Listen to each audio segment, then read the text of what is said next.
The twin suns of Asterion 9 sank behind the black mountains, leaving a broken world in half-light.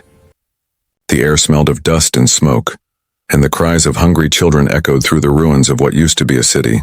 Metal towers leaned like dying giants, and burned ships rested in the sand like bones of forgotten dreams. Among the shadows, Lira walked slowly, holding her newborn son close to her chest. His small face was pale, almost silver, like moonlight trapped in skin. He did not cry anymore, he was too weak. Every few steps she stopped to listen for the sound of patrol drones. None came. Only silence, broken by the soft hum of dying engines somewhere far away. She looked down at him. "Hold on, little star," she whispered. "Mama's still here." Her world had once been green, a paradise filled with music and laughter. But then came the war. The Galactic Council had promised help, but when the fuel convoys were attacked, the Council stopped coming. The trade ships turned away. The soldiers left. Her people were forgotten. For 3 days, Lira had eaten nothing. She searched the ruins for food, empty ration boxes, broken water tubes, or even burnt roots. Every time she found something, she gave it to her child instead. Her arms were trembling now. Her scales, once blue and shining, had turned dull and cracked. At sunset, she reached the old market. The stalls were empty, their signs hanging by one nail. A few aliens sat by the walls, eyes hollow, skin tight against bone. One of them, an old merchant, looked up when she passed. "You still have that necklace?" He croaked. She hesitated. Around her neck was the only thing she had left. A silver band engraved with her mate's name. He had died in the last battle, never knowing his son had been born. "Yes," she said quietly. The merchant pointed to a small canister of milk on his lap. "One trade. It's old, but better than nothing." Her hands shook as she removed the necklace. The moment the chain left her neck, she felt naked, like her last piece of love had been torn away. But she took the milk and fed her baby drop by drop, his lips trembling, eyes fluttering open for a brief, beautiful second. When the milk was gone, night had fallen. The market lights were dead, but somewhere far away, engines roared, not the sound of traders, but soldiers. Lira hid behind a broken wall and listened. Voices, human ones. "They're paying well for young ones," one soldier said. "And the commander's offering food for anyone who signs the service contract." "Service?" another voice asked. "Labor. Or comfort. Doesn't matter. Either way, they feed you and your kin. It's better than starving." Their laughter faded into the distance, leaving her heart pounding. She looked at her sleeping son. His tiny hands twitched in dreams, reaching for something he would never have. Her throat burned. She pressed her forehead to his, feeling the faint warmth of his skin. "Would you forgive me if I went?" she whispered. "Would you forgive a mother who has nothing left but her body to trade for her child's life?" No answer came. Only the wind, blowing through shattered glass, carrying whispers of other mothers who had asked the same question. That night, she didn't sleep. She sat under the broken dome of the old temple, where the stars shone through cracks in the ceiling.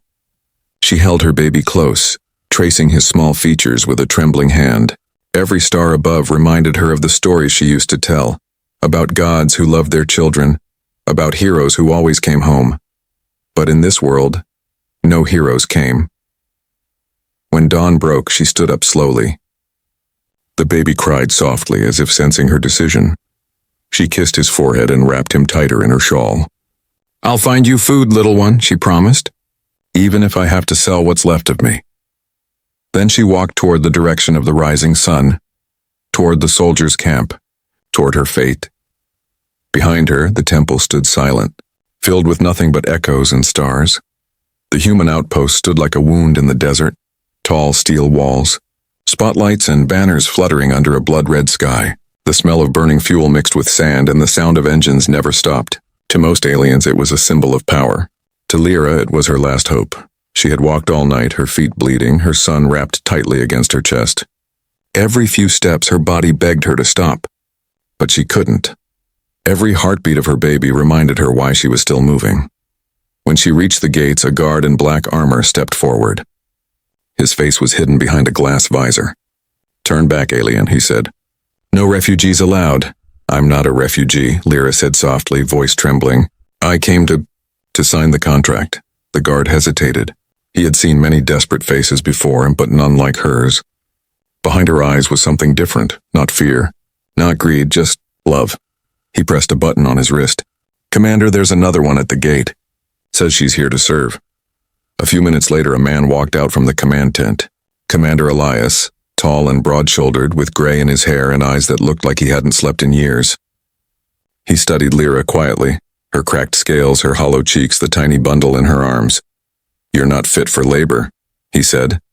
"You'll die before the ship reaches orbit." Lira lowered her head. "Then let me die knowing he'll live." She lifted her child for him to see. The baby whimpered softly, reaching out with a trembling hand. For a moment, Elias said nothing. He had seen cruelty, greed, and desperation, but this cut deeper. "Who told you about this program?" he finally asked. "I heard your soldiers," she replied. "They said food and safety are given to those who serve. I don't care what happens to me, just make sure he eats." The commander turned away, his jaw tightening. "Do you even know what you're asking for?" She nodded once. "A mother always knows." He sighed, motioning to the guard. "Bring her inside." Inside the outpost, the air was cold and full of noise. Machines humming, soldiers arguing, data screens flashing orders from orbit. Lira felt small among them, her bare feet silent on the metal floor. They stared at her as if she was something broken. An officer handed her a data pad. "Sign here, thumbprint." She looked at the glowing words, not understanding a single one. Her hand shook as she pressed her thumb against the screen. The officer nodded. "Done. You're now property of the Imperial Fleet. Transport leaves at dusk." Her breath caught. "Property." The word echoed in her chest like a curse. She turned to Elias. "And, my child?"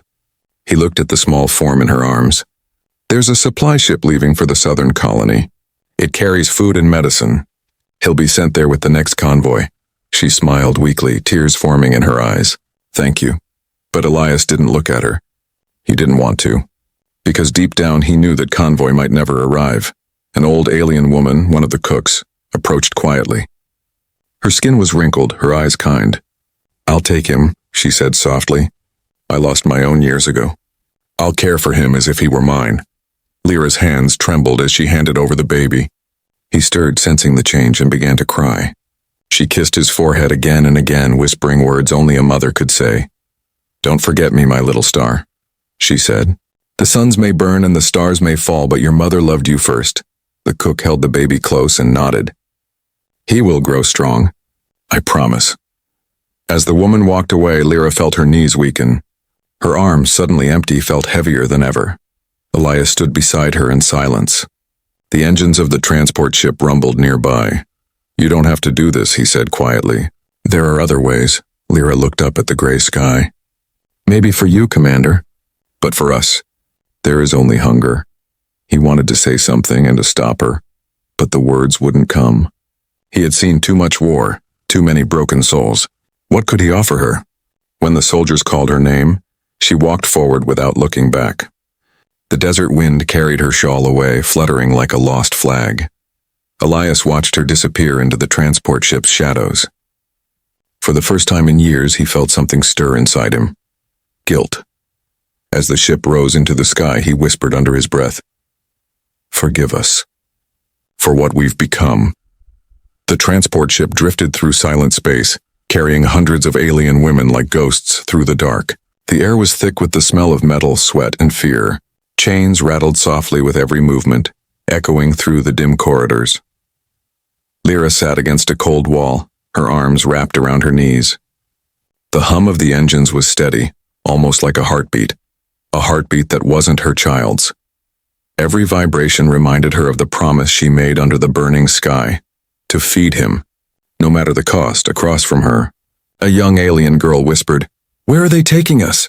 Lira looked up slowly. "To work, to serve, to survive," the girl shivered. "Will they hurt us?" Lira didn't answer. She didn't know. Days passed. The women were given small rations, just enough to keep them alive. The guards were human, armored and silent, avoiding eye contact. Some of them seemed ashamed. Others didn't care.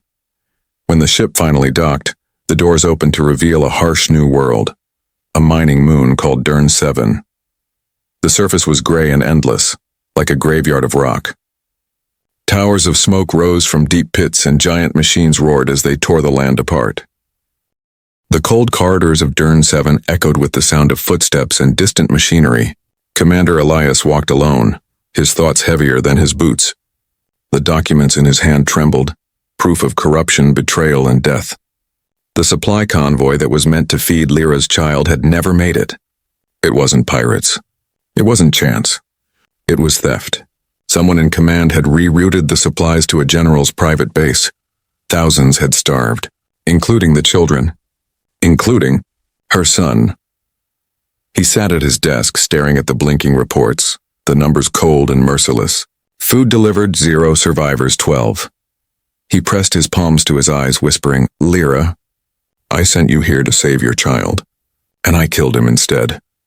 The next morning he walked through the labor camp again, this time without guards. The workers froze, uncertain if this visit meant punishment or mercy. When he reached the refinery, he found her there, Lira, number 47A, covered in dust and sweat, her hands shaking as she shoveled molten ore into the furnace. Her collar glowed faintly under the red light, a mark of ownership. "Stop the machines," Elias ordered. The overseers looked confused. "Sir, she's on duty." "I said stop the machines." The roar of the furnace died. Silence fell like ash. Lira turned to face him, breathing hard. "Commander," she said, her voice steady despite exhaustion. "What brings you down here again?" He swallowed. The words came out rough. "Your son. The convoy. It never made it. The food." Her expression didn't change at first. Then her lips trembled. She closed her eyes and whispered, "I knew." Elias blinked. "You knew?" "I felt it," she said softly. "Every night when I sang, it was not to comfort him anymore. It was to say goodbye." The workers around them went silent. Even the guards lowered their heads. Elias stepped closer. "It wasn't your fault. It was ours. My command. My empire." Lira looked up at him, her eyes glimmering faintly under the red light. "If you truly believe that, then make sure no other mother sings in the dark like me." Her words burned through him like fire. That night, Elias couldn't sleep. The image of her, thin, broken, but still standing proud, haunted him. He opened the restricted channels, pulled data from the fleet's hidden networks, and found lists of stolen supplies, slave transfers, and bribes. Entire shipments meant for starving worlds had been stolen and sold. He stared at the screen for hours, his hands shaking with rage. Then finally he whispered, "Enough." The next day he returned to the mines, but not in uniform. He wore a worker's coat, his insignia hidden. Lira was there, humming softly as she worked. When she saw him, her eyes widened. "What are you doing?" she whispered. He handed her a small metal box. Inside were dried food packs and a vial of medicine, the kind used for newborn malnutrition. "These were meant for your colony," he said. "I can't bring him back, but I can bring justice." She stared at the box, her throat tight. "Why risk this?" He took a breath. "Because your song won't leave me. Because somewhere along the way I forgot what being human meant. You reminded me." A tear slid down her cheek. "You still think one human can change what your empire has built?" "Not one," he said. "Two." That night they began their plan. Lira spread quiet words through the camp. Whispers carried through songs. "When the lights flicker twice, run." Elias used his codes to disable the guards' trackers, unlocking storage units filled with food and water. The slaves gathered in secret, hearts pounding, waiting for the signal.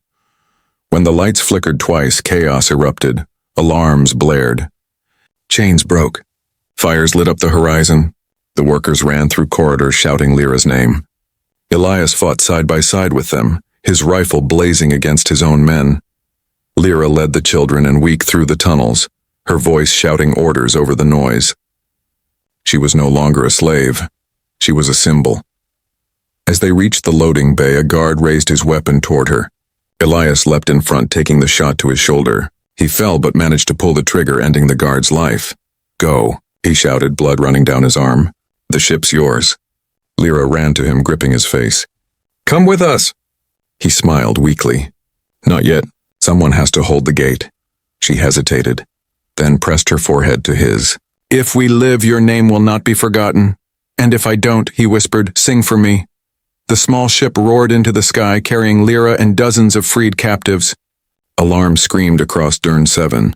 As the ship disappeared into the stars, Elias limped to the command deck, bloodied but alive. He opened the communications channel and broadcast one message across the galaxy. To the Council, the labor moons are graves. The contracts are lies. Her name is Lira. Remember what she gave for her child. Remember what we've taken. Then he pressed send and smiled faintly as soldiers broke down the door behind him. The ship carrying Lira and the freed workers cut through the black ocean of space like a wounded bird. Smoke poured from one of its engines and sparks flashed from the hull. Inside, the rescued women held their children close, whispering prayers to stars that had never answered before. Lira sat in the cockpit, her trembling hands on the flight controls. She had never flown a ship before, but she didn't need to. The stars seemed to guide her, whispering, "You've done enough. Just hold on a little longer." Behind her, a young alien girl, the same one who had once asked if they would be hurt, said softly, "Will the commander follow us?" Lira smiled faintly, though tears shone in her eyes. "He already has," she whispered, "in ways you can't see." Hours later, the damaged vessel broke through the atmosphere of a ruined moon, a forgotten colony once filled with green fields. Now it was dust and silence, but it was empty, safe. The refugees built fires from scrap metal wrapped in old thermal blankets. Children cried softly, hungry but alive. Lira sat apart looking up at the stars. Her body was weak, her breathing shallow. The collar around her neck had burned through her skin when the ship's systems overloaded. But she didn't care. For the first time in years, the air she breathed was free. The others gathered around her. "What do we do now?" one asked. She smiled faintly. "You live. You build. You teach your children never to kneel." Her voice was fading, but her words carried strength. "When they ask who saved you, don't say my name. Say it was love. Because love is what made a mother sell herself, and a soldier betray his war." Far away in the heart of the Empire, Commander Elias's message spread like wildfire. The transmission, raw, full of truth, reached every fleet, every colony, every officer. "Her name is Lira. She gave her freedom for her child's food, and we took even that away." The footage showed her face, tired but kind, her song echoing softly in the background. The Empire tried to delete it, but it was too late. Copies flooded every network. Soldiers began to question their orders. Colonists demanded justice. On dozens of worlds, statues were torn down, and small candles were lit under new ones that bore no name, only the carving of a mother holding her child under the stars. Weeks later, a small patrol ship landed on the moon where Lira's group had taken refuge. The refugees panicked, thinking it was the Empire. But when the hatch opened, they saw something else. Human medics carrying supplies, food, and medicine. Their leader stepped forward, a young officer holding a data pad with Elias's seal. "Commander Elias is gone," he said softly, "executed for treason. But before he died, he made sure this convoy was sent here. His last order was simple: find them, feed them." The refugees broke down crying. Some fell to their knees in disbelief. Lira smiled faintly, tears streaming down her face. "He kept his promise," she whispered. The young officer knelt beside her, holding a small hollow projector. "He wanted you to see this." He pressed the button. A flickering image appeared. Elias, weak but alive, his voice calm. "Lira, if this reaches you, then I've done at least one good thing in this life. I was born into an empire that forgot mercy. You reminded me what it looked like. If the stars ever sing your name, I hope they remember mine beside it. Not as a soldier, but as the man who followed your song." The hologram ended. Silence filled the camp. Heavy, sacred. Lira closed her eyes, her hands resting over her heart. Her breathing slowed. "You're forgiven," she whispered, "and thank you." As the suns rose over the dead moon, the light touched her face. Peaceful, still. Years passed. The Empire fell. The Council changed. And in its place rose the alliance of Lira's promise. A union between humans and aliens, built not on power but compassion. Every year, across countless worlds, people gathered under the stars to sing the lullaby of the small stars. Children who had never known her still whispered her name before sleep. And on the moon where she had died, her son Kay, now grown, now a diplomat, visited the memorial, built in her honor. He stood before her statue, a tall figure of stone holding a child close to her chest, and placed a small piece of bread at its base. "Mother," he said softly, voice trembling, "you gave everything so I could live, but you didn't just save me. You saved all of us." He looked up at the sky and the same stars she once sang to him and whispered, "Your song never ended." The wind blew gently, carrying the faint echo of her voice across the quiet fields. "Sleep, little star. The world is cruel, but you are light, and one day love will shine brighter than hunger." The end moral. Love is the universe's oldest rebellion. Even when the world takes everything, a mother's heart can still move stars.